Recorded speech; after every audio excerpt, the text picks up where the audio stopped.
Meninggikan namamu adalah kerinduan kehidupan kami. Kami hidup oleh karena anugerah-Mu. Kami ada karena kasih-Mu. Dengan apa kami harus membanggakan kehidupan kami di hadapan semua daripadamu Yesus. Kaulah sumber kehidupan kami. Karena itu kami mau belajar akan kebenaran firman-Mu. Tolong kami supaya kami mengerti, mengenal akan jalan-jalan-Mu, kehendak-Mu dalam kehidupan kami. Karena kami tahu kamilah pelaksana kehendak Tuhan di muka bumi ini. Walaupun kami masih muda dalam pelayanan generasi ini, kami tahu sejak dari masa muda kamilah pelaksana kehendak-Mu di muka bumi ini. Roh Kudus tolong kami, celikan mata rohani kami, bukakan telinga rohani kami, biar hati kami terarah, tertuju, takluk di bawah kuasa otoritas firman. Berfirmanlah dalam nama Tuhan Yesus Kristus. Amin. Shalom. Haleluya. Puji Tuhan. Silakan duduk. Ya. Mendung memang kadang-kadang tak berarti hujan. Tapi biasanya hujan. Iya, haleluya. Kalau hujan-hujan begini dingin-dingin bikin lapar. Oke, hari ini kita akan belajar dalam tema bulanan kita exalting the lowly, ya, meninggikan yang di bawah, yang rendah. Nah, tetapi dalam pelajaran kita akan belajar tentang orang yang rendah hati. Seperti apakah orang yang rendah hati itu? Apakah orang yang rendah hati adalah seperti yang kita lihat dalam tampilan-tampilan, ya seperti gambar itu, tabe kini, tabe, ya begitu ya, ya seperti itu. Apakah itu menandakan kita rendah hati? Ya, belum tentu. Ya, belum tentu. Kadang-kadang di hati bilang begini, iya. Tunggu boko, ya gitu ya. Nah, kadang-kadang kita seperti itu manusia. Makanya Yakobus 4 ayat 6, James 4 verse 6 ya. Asik. God gives grace to the humble ya. Tuhan apa? God gives grace to the humble. Apa artinya? What's the meaning? Ya. Artinya jangan buang sampah sembarangan, gitu ya. Ya. Nah, ya Tuhan memberikan anugerah, ya. Tuhan memberikan karunia, kebaikan-kebaikan Tuhan. Ya, kita bisa nikmati, tetapi diberikan hanya kepada siapa? Orang yang rendah hati.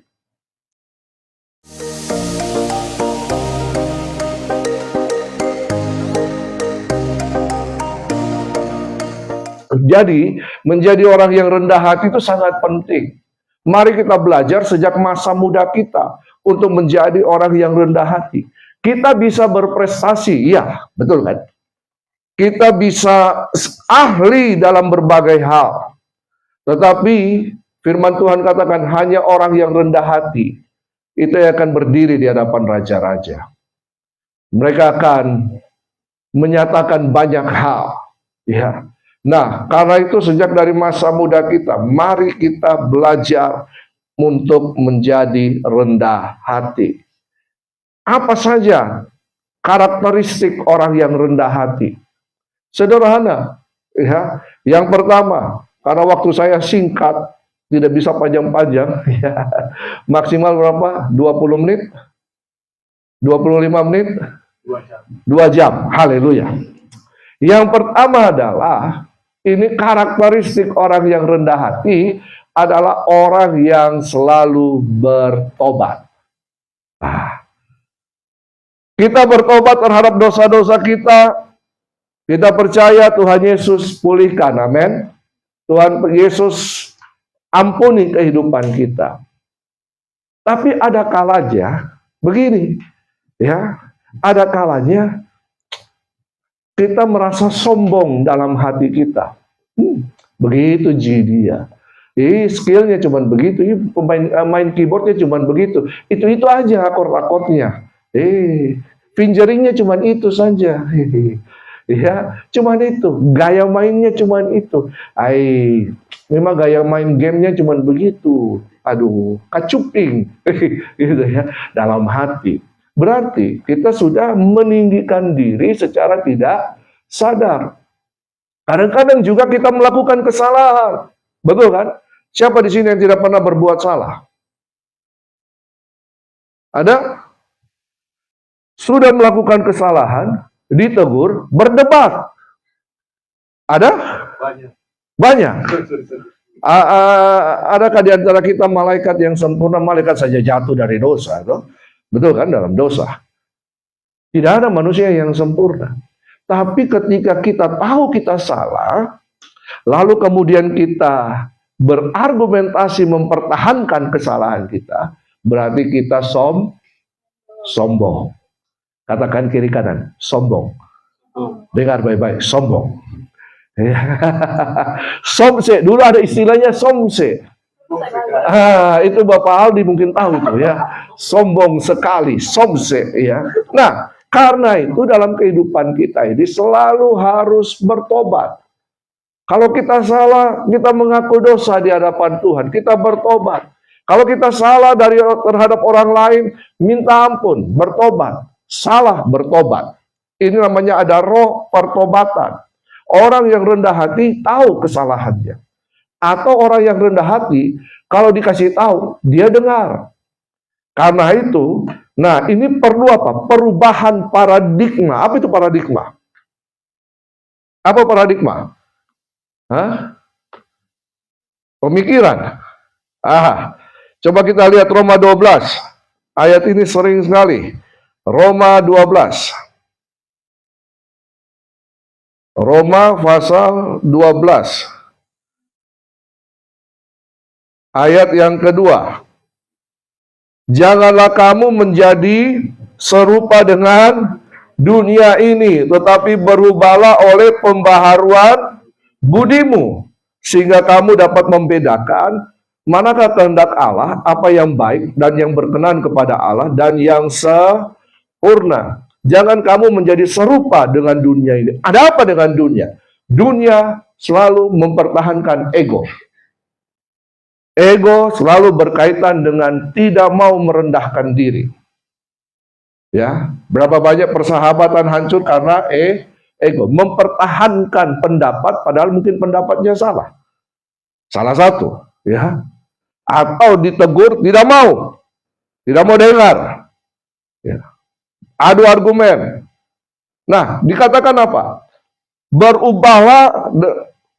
Berubahlah oleh pembaharuan budimu. Apa itu pembaharuan budi? Apa itu budi? Ini Ibu Budi. I tambah N tambah I itu. Salah ya. Budi, ini budi P mama, ini budi P papa ya. Apa itu budi? Apa itu budi? Ini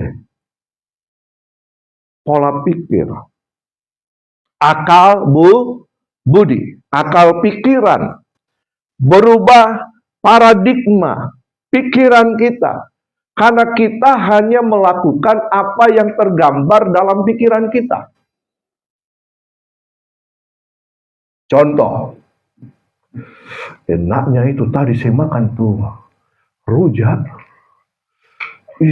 Ada itu yang kacik-kacik nah. Ya, itu waktu saya makan tuh. Itu mangga kaciki. Ya. Kalian rasa apa? Meleleh air liur? Rasa asam kan? Betul kan? Coba itu kalau pemain saksofon baru dikasih jeruk sedikit, makan jeruk di depannya atau makan yang kaci-kaci, tidak jadi dia main. Ya, tergambar dalam pikiran kita bahwa mangga muda itu asam. Paradigma ini penting. Apa itu paradigma? Paradigma itu dalam bahasa Yunaninya paradigminai. paradigminai. Ya, paradigminai. Apa itu para? Para itu di samping. Digninai itu memperlihatkan.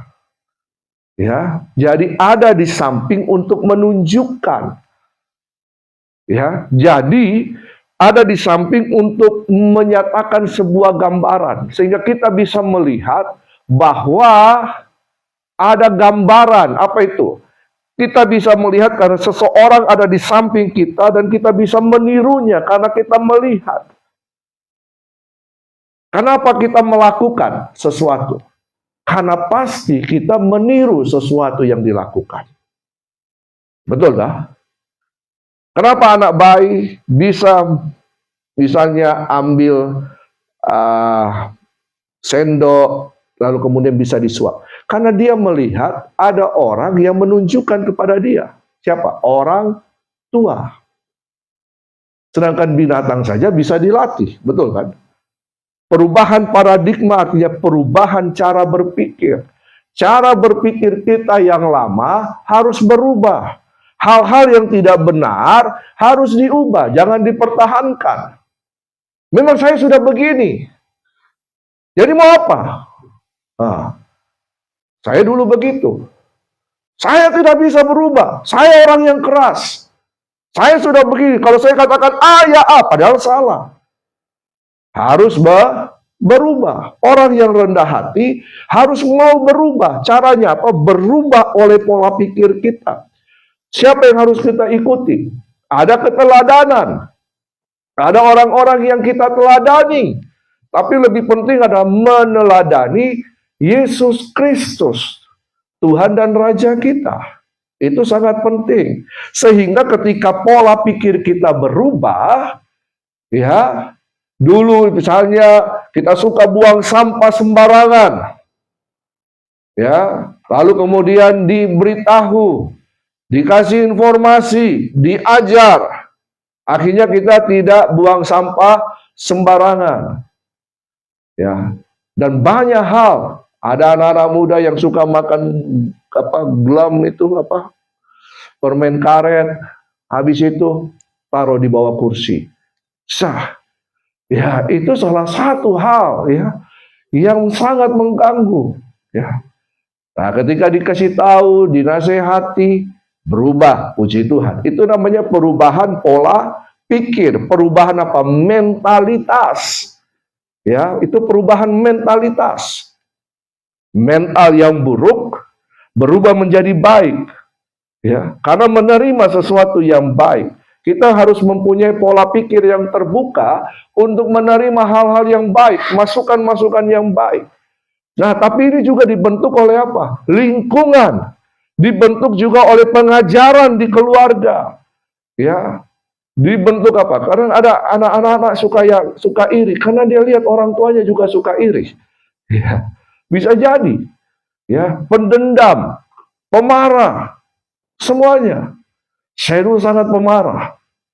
Saya orangnya keras karena papi saya itu kalau panggil saya 3 kali dan saya tidak hadir di depan dia, habislah sudah saya. Sampai SMA, ya, saya pernah ditendang sama dia dari kursi. Saya duduk di kursi karena saya tidak hadir dalam 3 kali panggilan. Saya ditendang dengan kursi-kursinya. Kursi dan saya tak lempar. Karena waktu itu saya masih kurus karempeng. Ya. Nah, jadi harus berubah. Nah, perubahan paradigma akan mempengaruhi apa? Perkataan. Ini dia. Semuanya ada di sini. Makanya hati itu bukan di sini. Hati jasmani, hati fisik di sini, toh. Betul kan? Apa itu? Lepar, hepar, hati, hepar ya dokternya, hepar bukan lepar ya. Lepar itu nama farm teman saya. Ya, hepar. Nah, hati berikutnya biasanya kalau sakit hati tunjuk di mana? Sini. Apakah ini hati, Bu Dokter? Itu apa? Jantung. Tapi hati mewakili apa? Yang di sini perasaan, kehendak.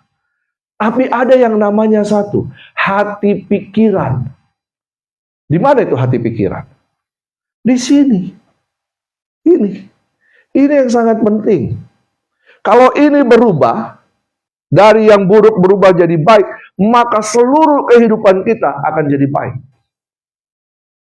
Berubah pola makan di mana? Bukan karena ikut-ikutan diet. Ini yang harus berubah dulu. Ini yang harus bertobat. Percuma diet 1 minggu, 1 bulan kemudiannya lupa diet.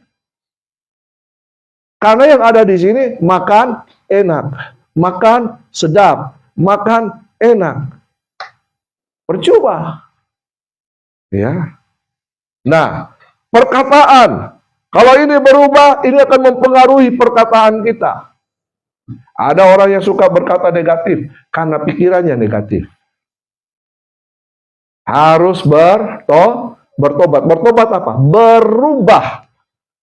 Bertobat itu berubah. Katakan, bertobat itu berubah. Katakan kiri kananmu, katakan bertobat itu berubah. Berubah dari hal yang buruk kepada hal yang baik. Ya. Makanya firman Tuhan katakan, supaya kamu mengerti kehendak Allah dan dapat membedakan manakah kehendak Allah, apa yang baik. Nah, yang baik belum tentu berkenan.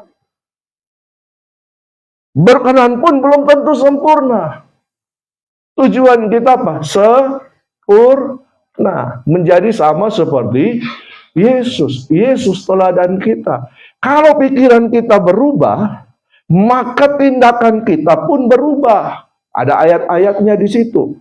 Ya. The true repentance is not just a change of heart, but apa? But change of life. Ya, hati yang berubah. Pertobatan yang sebenarnya harus mengubah hati kita, bukan saja hati kita, tetapi seluruh kehidupan kita. Dimulai dari hati. Makanya dikatakan, jagalah hati dengan segala kewaspadaan. Karena dari situlah terpancar kehidupan. Kalau hati kita kotor, yang terpancar keluar bersih nggak? Enggak, kotor. Kalau hati kita memendam kebencian, maka kata-kata kita pun akan benci. Berisi kebencian. Kalau hati kita rusak, rusaklah seluruh kehidupan kita. Hati di sini berbicara apa? Jagalah pikiranmu. Amsal 4 ayat 23 itu berkata, jagalah pikiranmu dengan penuh kewaspadaan. Ya, yang pertama pertobatan. Pertobatan itu merupakan perubahan paradigma. Bukan hanya bertobat dari dosa-dosa, tapi bertobat dari cara berpikir yang tidak benar. Ya, dan orang yang selalu bertobat, selalu tahu kesalahannya, dan dia mengaku bertobat adalah ciri karakter orang yang rendah hati. Ditegur salah, dia minta maaf, saya salah. Ya, mau berubah, puji Tuhan. Nah, itu namanya pertobatan, harus selalu dikerjakan setiap hari. Ada kalau kita bertobat terhadap dosa-dosa masa lalu kita dilepaskan dari kutuk nenek moyang. Pertobatan, itu namanya pertobatan rohani. Tapi ada pertobatan yang namanya pertobatan setiap hari. Yang kedua, orang yang rendah hati itu adalah orang yang selalu menunjukkan sikap taat. Ketaatan. Katakan taat. Taat. Tapi taatnya taat dengan pengertian. Bukan taat bodoh-bodoh. Disuruh pergi mencuri, pergi. Itu salah. Iya toh? Disuruh berbohong, berbohong. Itu namanya taat bodoh-bodoh. Ya, katakan jangan kamu taat bodoh-bodoh. Disuruh bikin jahat, lakukan. Itu namanya taat bodoh-bodoh. Taat ini penting. Ya, obedience, obi, Kalau ada yang namanya Obi dan dia mendengarkan khotbah ini, obedience is the key to unlock God's blessings. Ketaatan itu adalah kunci untuk membuka berkat-berkat Tuhan. Apakah masa muda kita tidak bisa diberkati oleh Tuhan? Bisa. Betul apa betul? Bisa. Diberkati dengan apa? Bukan hanya keuangan. Diberkati dengan hikmat. Diberkati dengan kepintaran.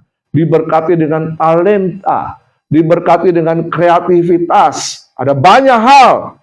Sehingga ketika kita masih muda, kita sudah berprestasi.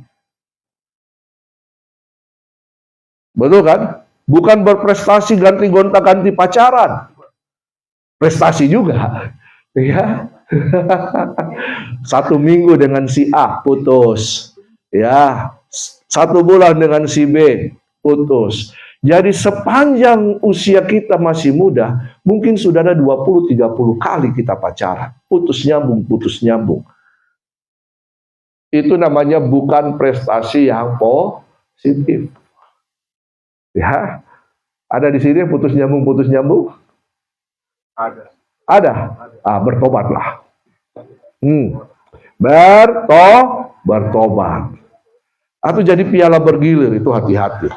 Ya, bertobat. Setelah bertobat apa? Taat.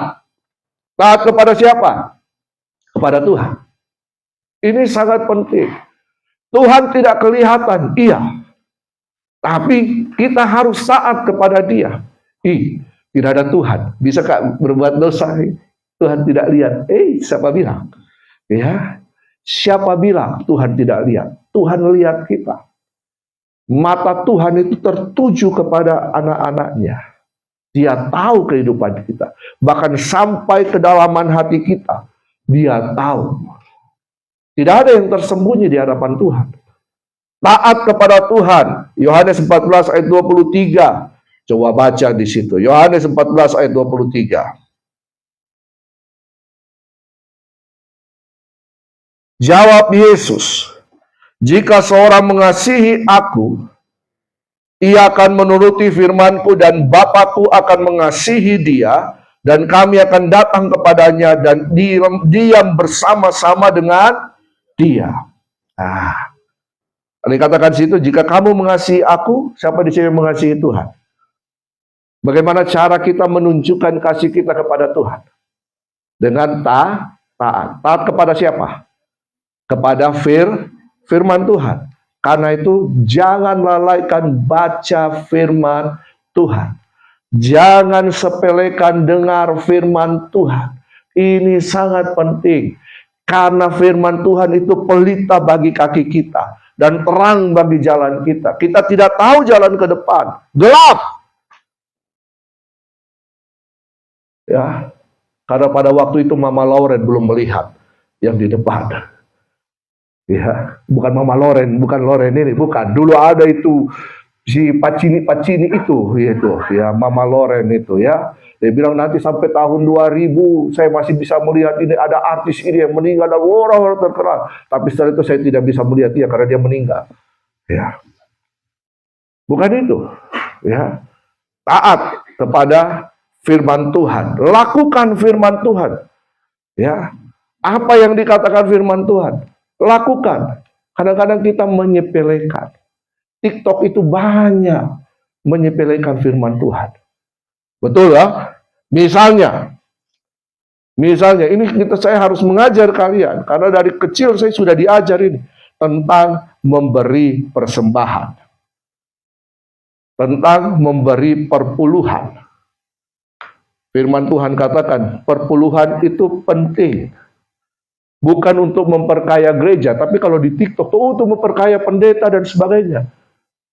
Firman Tuhan katakan itu untuk keuntunganmu sendiri.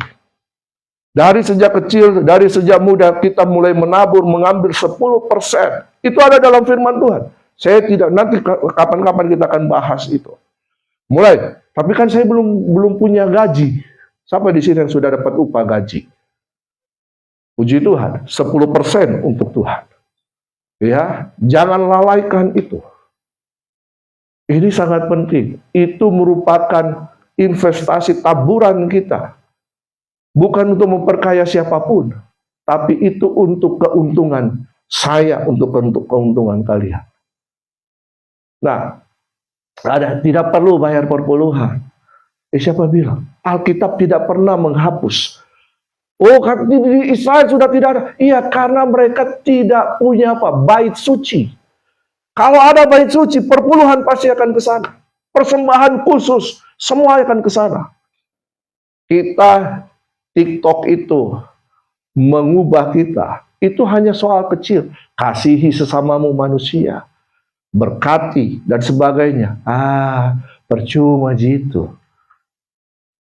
Hati-hati.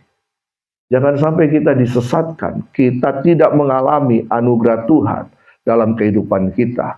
Ya. Nah, taat kepada otoritas. Ini penting. Siapa otoritas yang ada di atas kita, pimpinan kita. Tapi saya tadi katakan, taat dengan pengertian. Ibrani 13 ayat 17. Coba kita lihat. Waktu saya tinggal sedikit ya. Ibrani 13 ayat 17. Ada dalam kebenaran firman Tuhan.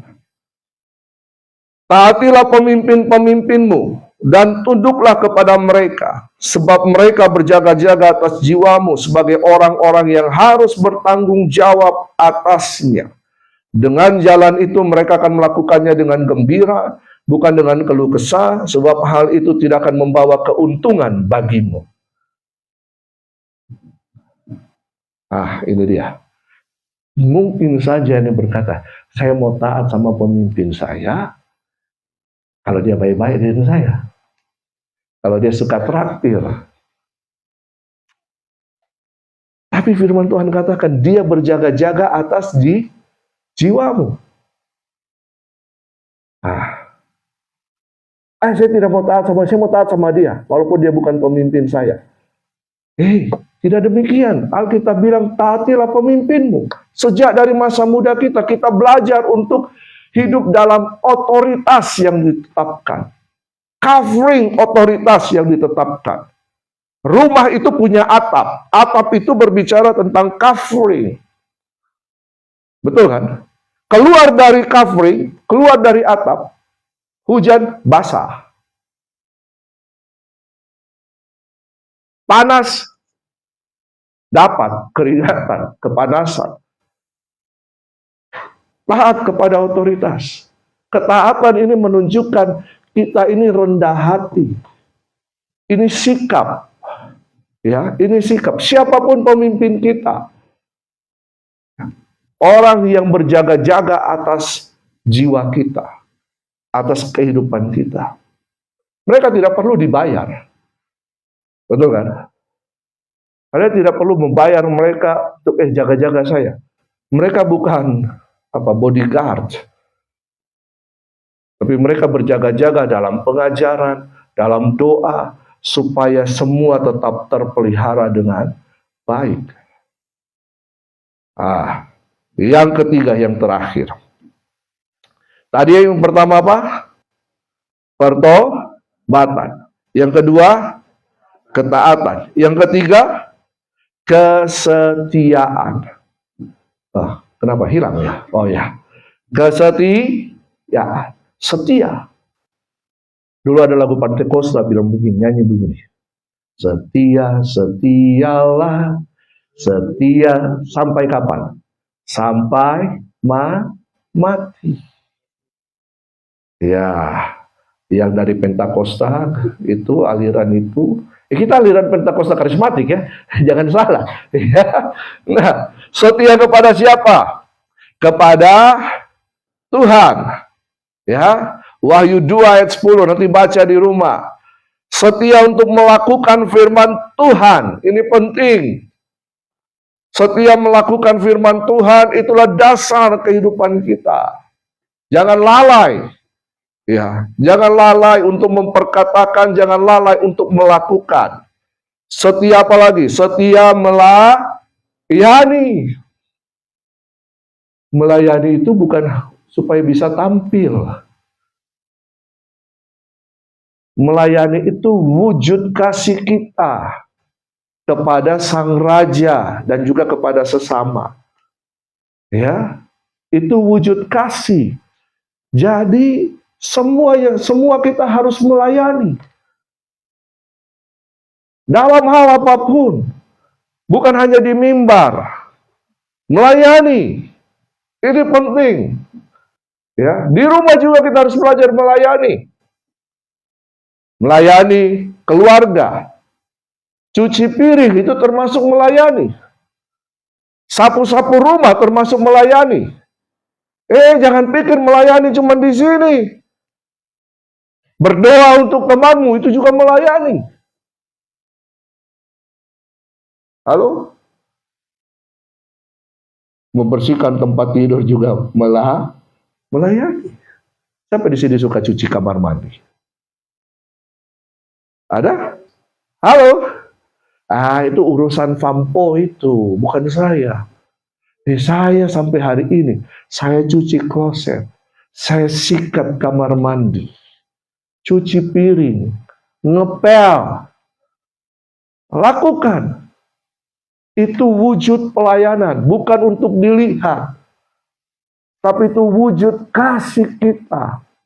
Melayani penting, katakan kiri kanan, melayani penting.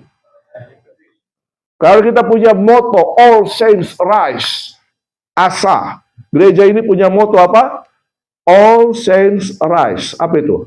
Kebangkitan orang-orang kudus. Siapa orang-orang kudus di sini? Hah? Tidak kudus? Orang kudus itu adalah orang yang percaya Yesus, terima Yesus sebagai Tuhan dan Juru Selamat pribadi, minta ampun kepada Tuhan, dikuduskan oleh Tuhan. Bukan tindakan kita, bukan karena kita doa puasa baru kita kudus, tidak. Kita dikuduskan itu artinya dipisahkan dari gelap kepada terangnya yang ajaib. Ya, setiap melakukan tanggung jawab yang dipercayakan. Ya, bertanggung jawab.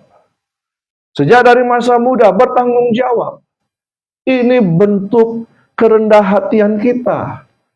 Ya, tanggung jawab. Mungkin orang tidak melihat hal yang kecil yang kita lakukan, tapi kita tanggung jawab di situ. Tanggung jawab. Ya, ini penting. Ya, katakan kiri kanan, tanggung jawab. Setia dalam melayani sudah 2 kali ya. Ya, sudah selesai. Coba kita baca sama-sama. Faithfulness tadi. 1, 2, 3. Faithfulness is not doing something right once, but doing something right over and over and over again. Setia dalam hubungan itu penting. Makanya kalau belum bisa belajar setia, jangan pacaran. Wih, betul, haleluya. Dengarkan baik-baik. Kalau belum bisa bertanggung jawab, jangan pacaran dulu. Wih, sampai banting Mike. Ya. Dengarkan baik-baik. Kalau belum bisa melayani satu dengan yang lain, jangan pacaran dulu. Apalagi menikah dini. Ya. Dengarkan baik-baik. Ya, jangan sampai anaknya orang keteteran. Ya. Jadi ini sangat penting. Ya. Kesetiaan itu bukan hanya sekali, tapi kesetiaan itu ditunjukkan apa? Berulang kali. Over and over and over again. Ya, ada orang menggebu-gebu melayani. Wih, ditunjuk jadi usher. Puji Tuhan, menggebu-gebu. Pokoknya jam 3 dia sudah ada di MRC. Ya toh, tapi seiring waktu dia datang jam berapa? Jam 5.30. Apakah itu adalah kesetiaan? Makanya firman Tuhan katakan, jangan mulai oleh roh, diakhiri oleh daging. Dimulai dengan berapi-api, diakhiri dengan berasap-asap. Makanya firman Tuhan katakan, pelihara rohmu, biarlah rohmu bernyala-nyala dan layani Tuhan dengan setia. Pemain tamborin setia, pemain musik setia, asyir setia, apalagi kolektan tidak ada, kalau ada setia juga. Apalagi, ya, tukang sapu-sapu, angkat-angkat sampah di gereja setia. Kerjakan dari hal yang kecil, Tuhan akan menambahkan hal-hal yang besar. Jangan kemudian langsung dipercayakan hal yang besar baru kita setia. Dimulai dari hal-hal yang kecil. Tanggung jawab dikerjakan. Layani dari yang kecil. Ya, saya tidak melayani langsung jadi pengkhotbah. Ya, saya melayani dari hal-hal yang kecil. Ketika saya masuk di rock ini, saya melayani dari mana? Padahal di luar saya sudah di mana-mana. Tapi ketika saya gabung dengan rock ini, waktu itu di Makassar Suki masih terbuka pintu belakangnya. Layani apa? Tukang parkir. Dengan Ko Haryono, Ko Erwin, terus ya layani. Ya mulai, habis itu jadi asyir, habis itu singers, habis itu song leader. Padahal di luar sana saya sudah khotbah kiri kanan. Tapi ketika saya masuk dalam komunitas, saya harus mulai dari awal lagi. Setia, bertanggung jawab. Ya, jadi saya tidak langsung. Padahal kalau dulu itu biasa itu, ini kesombongan pribadi. Sudah, tidak usah, cukup. Ya, cukup itu. Ya, itu Paulus bilang itu sampah. Apa yang telah kucapai masa lalu itu sampah. Hari ini saya akan menuju ke depan, mengejar apa? Panggilan, capai tujuan untuk terima mahkota. Kerendahan hati akan menghasilkan mahkota kehidupan. Amin. Katakan kiri kanan, jadi pribadi yang rendah hati. Selesai. Tuhan Yesus berkati kami semua, berkati kebenaran firman-Mu. Tolong kami untuk menjadi pribadi-pribadi yang rendah hati. Biar kami mendapatkan anugerah Tuhan. Hidup dalam kebenaran, hidup dalam pertobatan, hidup dalam ketaatan, hidup dalam kesetiaan. Kami bersyukur untuk kebenaran firman-Mu, diberkati anak-anak-Mu dalam nama Tuhan Yesus Kristus. Amin.